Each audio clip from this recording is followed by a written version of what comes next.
नमस्कार. जेव्हा आपण नेतृत्वाबद्दल बोलतो तेव्हा आपण सहसा विजन, मिशन, रणनीती आणि प्रभाव याबद्दल चर्चा करतो. परंतु एक अशी गोष्ट आहे जी शांतपणे प्रत्येक कुटुंब, प्रत्येक संस्था आणि प्रत्येक समाजाला चालवते. ती गोष्ट म्हणजे धन आणि संपत्ती. पण येथे एक महत्त्वाचा प्रश्न आहे. धन हेच नेतृत्वाचे अंतिम लक्ष्य आहे का? की धन हे योग्य नेतृत्व मानसिकतेचे परिणाम आहे? आजपासून सुमारे 2300 वर्षांपूर्वी भारतातील महान रणनीतिकार आचार्य चाणक्य यांनी धन, समृद्धी, आनंद आणि आर्थिक स्थैर्याबद्दल अत्यंत महत्त्वाचे विचार मांडले.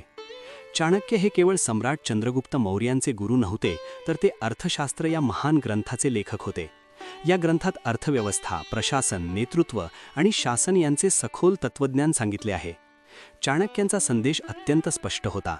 धन आवश्यक आहे, परंतु धनाला बुद्धी, नीती आणि शिस्त यांचे मार्गदर्शन असले पाहिजे. चला तर मग समजून घेऊया धन आणि समृद्धीबद्दल चाणक्यांची नेतृत्व मानसिकता. स्थैर्यासाठी धन आवश्यक आहे. चाणक्यांनी सांगितले आहे, अर्थस्य मूलम राज्यम. याचा अर्थ असा की कोणत्याही राज्याचे किंवा व्यवस्थेचे स्थैर्य त्याच्या आर्थिक शक्तीवर अवलंबून असते. आजच्या काळात याचा अर्थ असा आहे की जर एखाद्या नेत्याकडे आर्थिक स्थैर्य नसेल तर तो आपले विजन आणि मिशन दीर्घकाळ टिकवू शकत नाही. परिवार असो, व्यवसाय असो किंवा राष्ट्र, आर्थिक सामर्थ्यामुळे मिळते सुरक्षा, विकास, संधी, नवकल्पना. म्हणूनच एक खरा नेता धन व्यवस्थापन आणि संपत्ती निर्माण समजून घेतो. लोभासाठी नाही, तर स्थैर्य आणि प्रगतीसाठी. धनाचा उपयोग उद्दिष्टासाठी असावा, अहंकारासाठी नाही. चाणक्यांनी नेत्यांना एका मोठ्या धोक्याबद्दल सावध केले. तो धोका म्हणजे अहंकारातून निर्माण होणारे धन. त्यांच्या मते धनाचा उपयोग झाला पाहिजे समाजाच्या विकासासाठी, लोकांच्या कल्याणासाठी, स्थैर्यासाठी.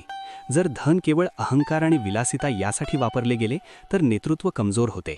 आज अनेक व्यवसाय आणि संस्था अपयशी ठरतात कारण निर्णय अहंकारातून घेतले जातात, विवेकातून नाही. खरा नेता जाणतो की धन हे साधन आहे, ओळख नाही. शिस्तीतून येते समृद्धी. चाणक्यांनी आर्थिक शिस्तीवर विशेष भर दिला. त्यांनी सांगितले की नेत्याने नियंत्रण ठेवले पाहिजे खर्चावर, घाईघाईत घेतलेल्या निर्णयांवर, अनावश्यक विलासितेवर. त्यांच्या मते संपत्ती वाढते संयमाने, नियोजनाने, योग्य गुंतवणुकीने, नियंत्रित खर्चाने. आजच्या भाषेत याला म्हणतात फायनान्शियल डिसिप्लिन, आर्थिक शिस्त. बऱ्याच लोकांना समृद्धी हवी असते, पण फार कमी लोक आर्थिक शिस्त पाळतात. धन ऊर्जाप्रमाणे प्रवाहित झाले पाहिजे.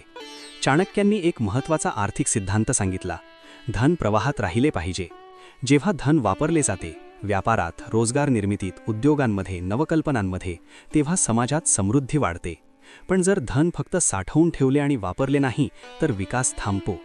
म्हणून एक चांगला नेता नेहमी आर्थिक संधी आणि उद्योग निर्माण करतो. आर्थिक स्थैर्य आत्मविश्वास देते. चाणक्यांच्या मते आर्थिक स्थैर्यामुळे नेत्याला स्वच्छ विचार करण्याची मोकळीक मिळते. जो माणूस सतत आर्थिक अडचणींमध्ये अडकलेला असतो तो मोठ्या गोष्टींवर लक्ष केंद्रित करू शकत नाही. रणनीती, नवकल्पना, दीर्घकालीन नियोजन. म्हणूनच आर्थिक नियोजन महत्त्वाचे आहे. फक्त श्रीमंत होण्यासाठी नाही, तर मनातील ताण कमी करण्यासाठी. फक्त धनाने आनंद मिळत नाही. चाणक्यांनी जीवनातील संतुलनावर भर दिला. त्यांच्या मते धन आवश्यक आहे, पण फक्त धनाने सुख मिळत नाही. खरी समृद्धी येते जेव्हा संतुलन असते. धन, ज्ञान, नाती, नैतिकता, मानसिक शांती. जर धन वाढले पण मनाची शांती कमी झाली तर ती संपत्ती ओझे बनते. धनाचे संरक्षणही तितकेच महत्त्वाचे. चाणक्यांनी सांगितले की धन कमावणे जितके महत्त्वाचे आहे तितकेच त्याचे संरक्षण करणेही तितकेच महत्त्वाचे आहे. नेत्याने नेहमी विचार केला पाहिजे, जोखीम व्यवस्थापन, आर्थिक सुरक्षा, भविष्यासाठी तयारी.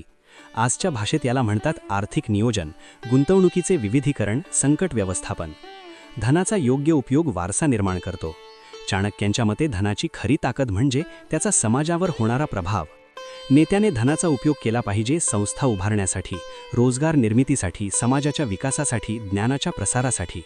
जेव्हा धन समाजाच्या विकासासाठी वापरले जाते तेव्हा नेता वारसा म्हणजे लेगसी निर्माण करतो. वैयक्तिक संपत्ती आणि नेतृत्व संपत्ती.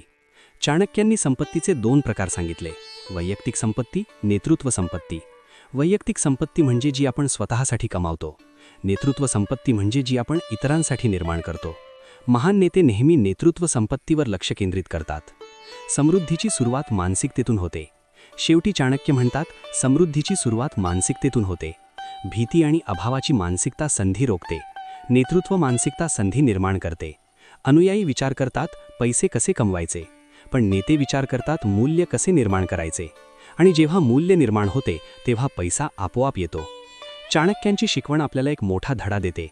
धन हे नेतृत्वाचे शत्रू नाही, पण धनाला नीती, बुद्धिमत्ता आणि शिस्त यांचे मार्गदर्शन असले पाहिजे. जेव्हा धन योग्य मानसिकतेने वापरले जाते तेव्हा ते निर्माण करते समृद्धी, स्थैर्य, आनंद आणि पुढील पिढ्यांसाठी संधी. म्हणूनच खरा प्रश्न हा नाही की आपण किती पैसे कमावतो. खरा प्रश्न हा आहे, आपली पैशाकडे बघण्याची मानसिकता कशी आहे. कारण जेव्हा मानसिकता योग्य असते तेव्हा धन, समृद्धी, आनंद आणि आर्थिक स्थैर्य आपोआप यायला लागते. मित्रांनो, तुम्ही पाहत आहात reinvent yourself, unconceal the leader within. हा व्हिडिओ आवडला असेल तर आत्ताच लाईक करा, तुमच्या मित्रांसोबत शेअर करा आणि सबस्क्राईब करायला विसरू नका. बेल आयकॉन दाबा, जेणेकरून पुढचे प्रेरणादायी व्हिडिओ तुम्ही चुकवणार नाही. लक्षात ठेवा, नेतृत्व घडतं, ते घडवलं जातं आणि ते सतत सुधारणं हाच खरा प्रवास आहे. पुढील व्हिडिओत भेटू, तोपर्यंत स्वतःला घडवत राहा आणि इतरांनाही प्रेरणा द्या.